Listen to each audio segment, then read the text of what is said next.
Hello everyone. In this video we are going to demonstrate tracking area update procedure in LTE. First, let us explain what is tracking area update. Tracking area update procedure happens when the UE moves from cell to another cell or from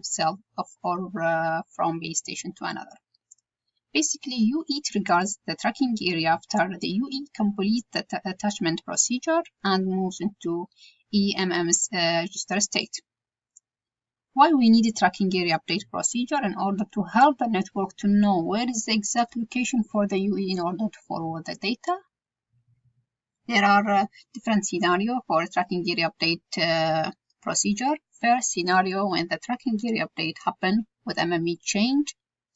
Second, when the tracking area happens with the serving gateway change. And third, tracking area update happens with change both serving gateway and MME as well.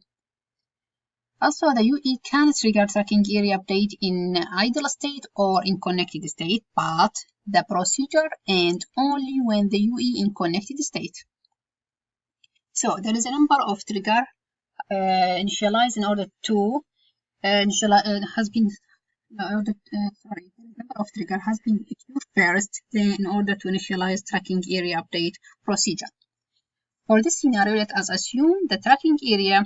Let's assume the UE has detected has entering new tracking area that's not in the list of tracking area that the UE register with. So the trigger, this is the trigger will initialize the tracking area update procedure. Then the UE going to send the tracking area update request message to the node B. This message including radio resource parameters and also with old global GUMMEI, which is meaning global MMEI, global unique MME identifier, which is like a ID or unique ID for each MME in the world. Then the node B derives the MME from the radio resource parameter, which including global MMEI, and forward the message. The tracking area request message together with the tracking area identifier plus ECGI of the cell from where it received the message to the new MME. Then the new MME going to use GUTI, which is Global Unique Temporary Identifier, that received from the UE to derive the old MME address and sends contacts request message to the old MME. This message you have a number of many of information or parameters such as the old GUTI, complete tracking area request message, and MME address. This message is sent to the new MME send this message to the old MME in order to retrieve the user information. After that, the old MME responds with contacts response message to the new MME. This message have information parameters such as mobile equipment identifier, authentication vectors, and bearer contacts as well, and other information. To follow that, authentication and security function are performed between the home subscriber and the new MME, and between the UE and the new MME. Then the new MME going to determine if serving gateway change need or not. Serving gateway change need when old serving gateway cannot continue to serve the UE. For that, the new MME going to send contact acknowledgement message to the old MME. This message serving gateway change indication, just to tell the old MME to new serving gateway has been chosen. Then the old MME going to invalidate UE contacts in gateway and home subscriber in order to avoid, or in order to make the MME guarantee that the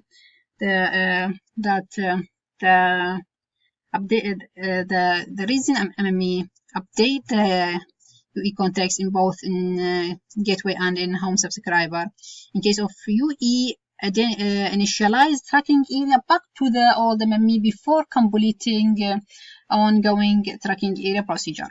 So After that, the new MME decided to relocate the serving gateway, so it's going to send create session request message to the new serving gateway. This message including information, different parameters such as international mobile subscriber, bearer contacts, MME address, and also including the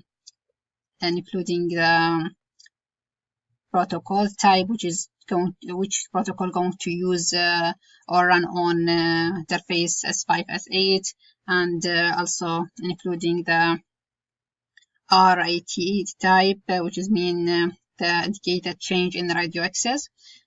After the new MME send the create session request to the new serving gateway, then the serving gateway will inform the BDN gateway about the change. The radio access type is including in this message. Also, might be some information about the user including. This message going to send to the BDN gateway. Then the BDN gateway update its bearer context and return update bearer response message to the new serving gateway. After that, the reason for serving gateway update its bearer contacts. This is allowed to the serving gateway to rotate bearer BDN gateway to the BDN gateway when it receives it from the eNode B.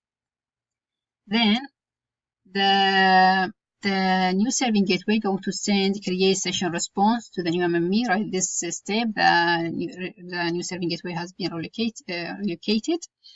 Then after that, the new MME going to verify whether it's hold any subscription data for the UE identified by GUTI or by international mobile subscriber received from the old MME.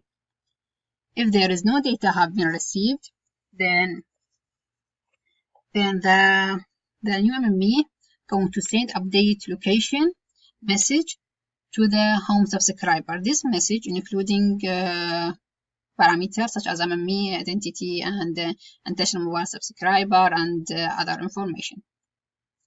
After that, the home subscriber send message cancel location to the old MME with cancellation type.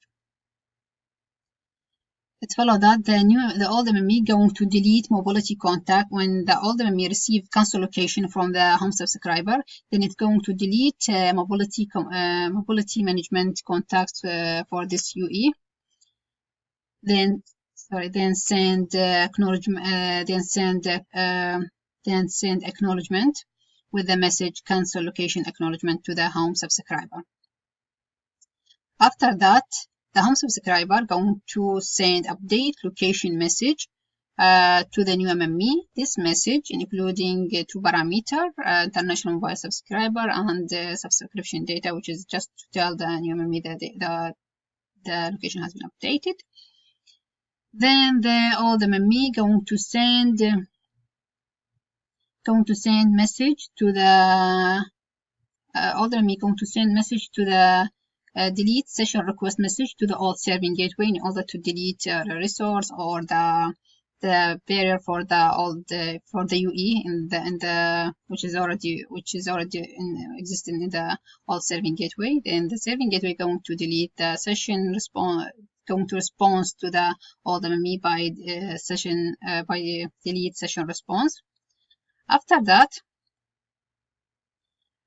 the new MME validates the UE present in the new tracking area, so there is no any restriction.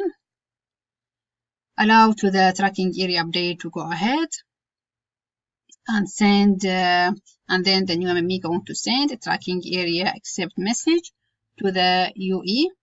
This message might be including GUTI in case of the new GUTI has been allocated by MME. Also, if the active flag is set in the tracking area request message, the user plane setup procedure can be activated in conjunction with the tracking area accept message.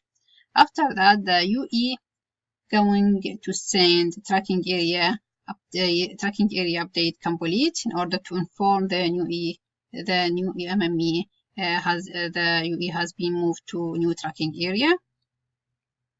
Thank you for your listen.